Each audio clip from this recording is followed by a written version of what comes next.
هلا يا شباب، اهلا بيكم في فيديو جديد من فيديوهات السوفت وير تيستنج.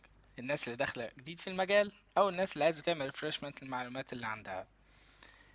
لو انت لسه بتبدا في التستنج اكيد سمعت عن مصطلح مانوال اند اوتوميشن تيستنج. النهارده هنشرح الفرق ما بين المانوال والاوتوميشن، وهنقول مميزات وعيوب كل نوع، وكمان امتى نستخدم كل واحد فيهم. يلا بينا. الاول، يعني ايه مانوال تيستنج؟ لو انت بتختبر اي سوفت وير بايدك من غير اي تولز، او كتبت اي سكريبت باستخدام التول دي علشان تعمل التست، في الحالة دي يبقى انت بتعمل مانوال تيستنج. في المانوال تيستنج التستر محتاج ان هو يدخل البيانات بنفسه ويشوف النتائج اللي بتظهر ويقارنها باللي المفروض يظهر، كمان يتأكد من كل الخطوات اللي عملها يدويا او اللي المفروض تتعمل يدويا. مثال على كده، لو احنا عندنا تطبيق لحجز تذاكر مثلا، فالتستر هيخش بإيده ويدخل اسم المستخدم ويختار الفيلم ال- اللي انا هحجز له التذكرة، ويدفع ويتأكد ان كل الخطوات شغالة مظبوط. طيب، ايه مميزات المانيوال تيستنج؟ اول حاجة، هو سهل لأي حد يبدأ في المجال، يكون بيبدأ في المجال من غير ما يكون عنده اي خبرة تقنية كبيرة. تاني حاجة، مفيد جدا لأي حد بيختبر اليوزر اكسبيرينس. يعني بلاش نقول اي حد، لو انت عايز تجرب الاكسبيرينس بتاعه اليوزر بيستخدم الابليكيشنز او السوفت وير او الويب سايت ده ازاي، فانت لما بتعمل مانوال تيستنج كانك بالظبط اليوزر. تالت حاجه، بيكتشف الاخطاء اللي ممكن الاوتوميشن ما يلاحظهاش. لما احنا نستخدم اوتوميشن تيستنج، الاوتوميشن تيستنج ممكن ما يطلعش المشاكل دي. زي ايه؟ زي التصميم السيء او الاخطاء الصغيره اللي هو مش بيفوكس عليها. طيب، ايه عيوب المانوال تيستنج؟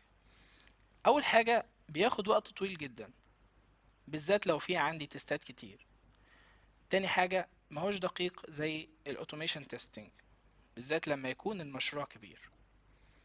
دلوقتي هنروح للجزء التاني، وهو الاوتوميشن تيستنج.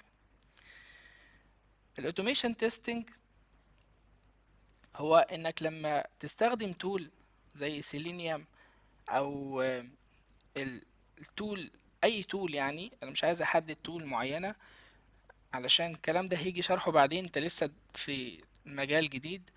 ففي تول عندنا اسمها سيلينيوم، احنا بنستخدمها عشان نعمل بيها اوتوميشن. خلي بس كلمة سيلينيوم في دماغك دلوقتي.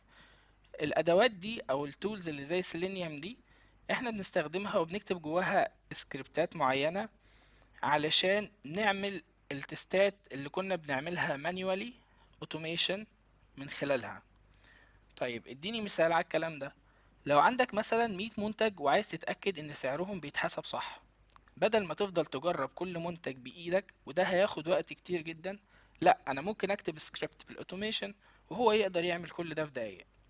طب، ايه مميزات الاوتوميشن تيستنج؟ اول ميزة من مميزات الاوتوميشن تيستنج ان هو سريع جدا وموفر للوقت، خصوصا لو كان المشروع كبير، وده على عكس المانوال تيستنج. تاني حاجة، هو دقيق وبيقلل الأخطاء البشرية. تالت حاجة، مناسب للريجريشن تيستنج أو الحاجات اللي بنكررها كتير. طب، ايه عيوبه؟ أول حاجة، محتاج وقت كبير جدا في البداية عشان نكتب السكريبت. تاني حاجة، محتاج مهارة تقنية عالية وأدوات متقدمة زي ما اديتك مثال بالسيلينيوم.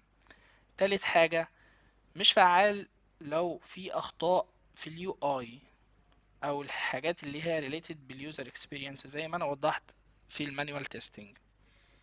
طيب، امتى نستخدم مانوال وامتى نستخدم اوتوميشن؟ في حالات بيكون فيها المانيوال تيستنج هو الانسب، وحالات تانية بيكون فيها الاوتوميشن هو الانسب. المانيوال تيستنج نستخدمه لما بتكون بتختبر حاجة لأول مرة، بتراجع التصميم، ولما بتكون بتختبر حاجة صغيرة أو محدودة. أما الأوتوميشن تيستنج بتستخدمه لو عندك اختبارات متكررة أو كبيرة زي الريجريشن تيستنج، ولو عايز توفر الوقت برضو تختبر عدد كبير من السيناريوهات بسرعة بنستخدم الاوتوميشن تيستنج. الخلاصة، المانوال تيستنج والاوتوميشن تيستنج مش بديلين لبعض، هما مكملين لبعض. المهم انك تبقى عارف امتى تستخدم كل نوع حسب طبيعة المشروع. شكرا ليك انك وصلت لحد هنا معايا، ولو الفيديو عجبك ما تنساش تعمل لايك وسبسكرايب، واستنوني ان شاء الله في الفيديو الجاي عن انواع التستنج التانية بالتفصيل. سلام.